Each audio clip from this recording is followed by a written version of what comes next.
చచ్చిపోయిన తర్వాత చెడ్డోడిని కూడా మంచోడు అంటారు.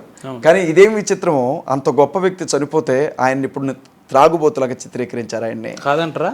లేదన్నా, కాదంటారా? ఆయన సాక్ష్యం మీరు విన్నారో లేదో, నేను సేవ పరిచయంలోనికి రాకముందు ఎప్పుడు చూసినా మత్తులోనే ఉండేవాడిని, బాగా మందు తాగేవాడిని, డ్రగ్స్ తీసుకునేవాడిని, గొడవల్లో కొట్లాట్లలో పెద్ద రౌడీలాగా బ్రతికాను, మాది కడప అని చెప్పాడు ఆయన.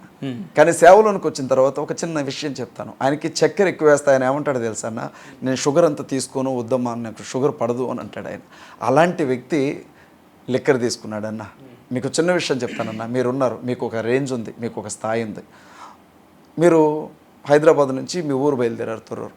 వస్తున్న దారిలో మీకేదో డిప్రెషన్ ఉంది, మందు తాగాలనిపించింది అనుకోండి, రోడ్డు పక్కన చిల్లరగా ఒక షాప్ దగ్గరికి వెళ్ళి 100 రూపాయలు 200 రూపాయలు పెట్టి లెక్కర కొనుక్కొని తాగి బండి మీద వస్తారా? పడుకుంటూ లెగుస్తూ వస్తారా? ఇంకో చోట మళ్ళీ ఆగి కొని రోడ్డు పక్కన పార్క్ దగ్గర పడుకుంటారా కాసేపు? మీ స్థాయికి మీరు ఏం ఆలోచిస్తారు? ఉపేందర్ అంటే ఒక పేరుంది, నా పేరుని కాపాడుకోవాలి, నా భార్య బిడ్డలు రేపొద్దున మంచైనా చెడైనా ఇబ్బంది అని అనుకుంటారు కదా. అలాంటిది ప్రపంచానికి క్రీస్తు గురించి ప్రకటించినంత గొప్ప వ్యక్తి ఎంత ఆలోచించుంటాడన్నా, మనం ఆలోచించాలి కదా.